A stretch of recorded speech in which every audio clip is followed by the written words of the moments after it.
Don't try to be the best. Be the first. Be the first to change. Be the first to take the challenge. Be the first one to overcome the difficulties. Because the best person, there's only one Olympic champion. I don't think I'm lucky enough to be that. But I can always try the new things and don't give up if I believe it, because you are so unique. Everybody is unique. Be yourself is always the key. People like me, I was born in a very poor family. I never got a great education. I failed all the examinations. For what reason, I don't know. But later, I realized I don't have money, I don't have technology, I don't have a lot of good backgrounds. We have a rich uncle or something, no. The only thing I competed with my people, the young people, is let's compete for 10 years later. This is what I believe 10 years later will be happening. So everything I do for that goal, I know 10 years later, this thing is going to happen. So prepare for that. Because I know if I compete with him for next month, no chance. So this is how my message is. It's a challenge, but it's an opportunity. And it's the opportunity for people like us. This world, the most difficult thing is to convincing a successful people. When you tell him, this is a great opportunity, he said, no, forget it, right? I've been doing this for 30 years. But for people like us, we're looking for opportunities in order to survive. So we will do anything to be creative. So this is the message. 30 years, it's an opportunity for us. It's a challenge for those people who are 60 years old. If they're 60 years old, not discrimination, but it is tough for them. My thinking is that, you guys remember, if you want to be successful, learn from the other people's mistakes. Don't learn from the successful stories. Successful stories they make, don't listen to that. There are a lot of reasons behind it. Just like, I remember the first time Harvard Business School came to us, say, Jack, we want to write a case study for you. That's years 2001 or 2000. They came, they spent 1 week and they write a report and I read, I said, this is not me. And they said, this is you. I said, no, this is not us. He said, this is you. So they make up his sign and the case study go up and they start to teach in a lot of universities. The next 5 years, they invited me to go to the case study and they always find a competitor of my company. And after every case study, Alibaba will die, that company will succeed. All the students agree. And actually, every 5 years, all the competitors die, we still survive. So how can you study this kind of a successful story? Learn from the mistakes, the other people. No matter how smart you are, you will encounter these mistakes. You learn from mistakes not because you will be able to avoid mistakes. You will able to, when these mistakes come, this suffer comes, you know how to deal with it, how to face it. The book I want to write, if I can, is Alibaba 1001 Mistakes. This is the most treasurable things that in my life. In my life, it's not how much we achieved. Is how much we go through the tough days and mistakes. And this is what, if you start to think now, it'll be good. Last century, the bigger the better. This century, the good the better. Do the business, not because the size It does not necessarily the big size you are, the more profit you are. You really believe that? I believe that. There's a different we got ethic so of many, business. You know, we got a Fortune 500 companies. You judge because of the size. How many of them are really happy? How many of them have profit? No. Small companies, they are very profitable. They are very happy. They can spend time with the wife and the husband and kids traveling around, and that's the life. Who's your most dangerous competitor? Is it Amazon or is it Tencent? Well, people always compare us with Amazon. Amazon is a great company. I respect. I've been seeing them from tiny to that big, and I think they will continue to grow. But we are different. Amazon is an e-commerce company. We are not e-commerce company. We enable other people to do e-commerce. We want to making sure everybody can be Amazon. So are you saying Tencent is the greater competitor? Tencent is, of course, they are a great company, and you know, it's not easy to be that size within only less than 20 years, so innovative and so creative, and so different on social technology, and they're based in Shenzhen, and they're almost everywhere in China. Well, respect, of course we compete, but compete does not mean I have to hate them. Don't hate your competitors. Respect your competitors, learn from him, but you know, Pony and I, we've been doing the charity together, the Nature Conservancy, and but we compete each other. But when we compete each other, we should respect each other. I respect him. I respect Tencent. This world today is full of challenges and opportunities. 2,000 years ago, full of challenges and opportunities. And I'm sure 2,000 years later, full of challenges and opportunities. There's always, it depends on how you look at it. Somebody look at this challenge as opportunity. Young people always say there's no opportunity. I complained a lot when I was young because I think Bill Gates took all the opportunities for the Microsoft, the Steve Jobs, all these guys. There's no job, there's no great big stuff left for us. But I think opportunity always lies in the challenges, always lies in the complaints. If you can solve the challenge, you will be successful. The big challenge you solve, the big problem, the big opportunity you have. How do I motivate, incentive or motivate my colleagues? You have to find the people that can mobilize themselves. It's impossible to encourage a negative person. So the people you hire, the people work together. They have to be, or you cannot, we have 65,000 employees now.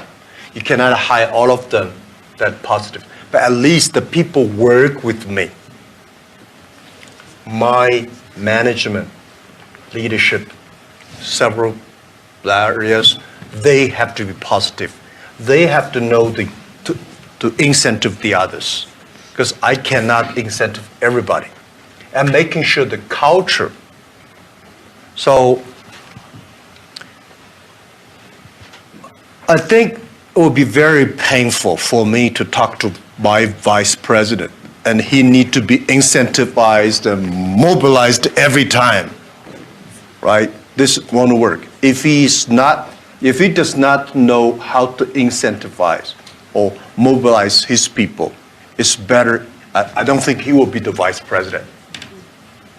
He should be a good engineer, good designer, but not good leader.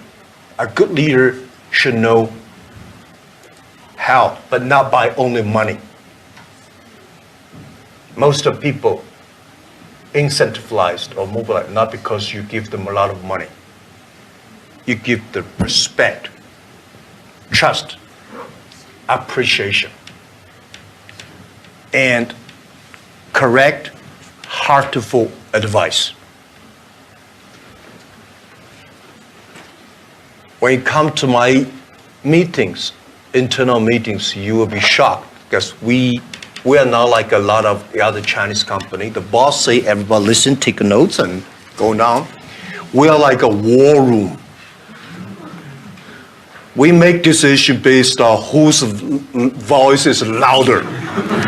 Right. Early days, we fight and talk, and then making sure everybody speak up. Right. So this is also a way of mobilize and incentive. There are a lot of ways, and different people have a different way to send incentive. In the past 18 years, when I do internet in China, we got a criticism every day. Something when you believe it, a lot of people criticize it. But if you really believe, continue to do it, improve it. We were rejected by more than 30 venture capitalists. But we are very optimistic. We believe in the future. We believe in internet.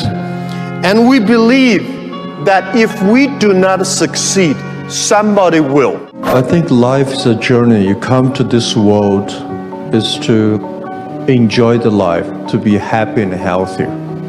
So the day when you leave the world and you say, I'm happy in my life, I'm healthy in this life, because if you're not healthy, you will never be happy.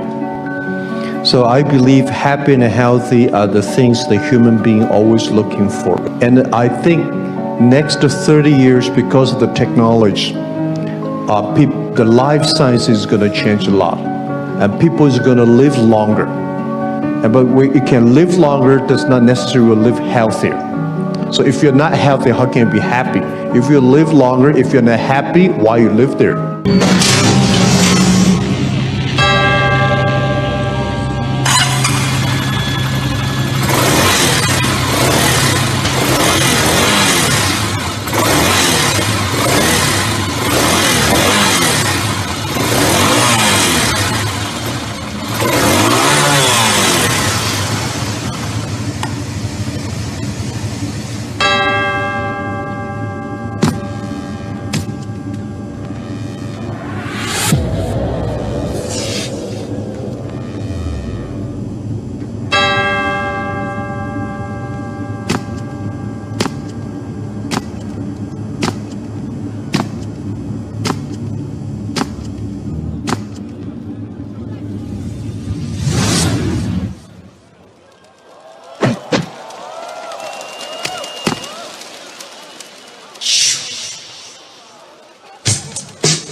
Found out some great leaders in the world. They are always positive. They never complain others, and never complain. And they look at the things in a different view, like normal people. So I think people in my company, at the beginning, they don't like me because I'll always think about 10 years, 5 years. And then after we're working together for 3 or 5 years, they find, you are right. Then we got the credit rating. And as a CEO, one of the jobs, when everybody's happy, you have to see the unhappy things. When everybody's unhappy, you have to see the happy things. So leadership is nature, but you have to train and learn. And I got my leadership upgraded in Davos. I see so many. Ali Financing, how many people here know about Alipay? Thank you. Alipay's decision was made here. I was thinking about Alipay. but I was not there to launch Alipay because in China, if you do financing without license, you will be in jail at that time. So I went to the banks, can you help us do the e-commerce on transaction? No. No banks would accept it. So if there will be no Alipay, no financing, the e-commerce will go nowhere. So year 2004, I was here. Listen to a speech by 2 state leaders about leadership. And this guy said, leadership is about responsibility. You believe it, but the people don't believe it. But if you think it's so critical, you should pay any price to do it.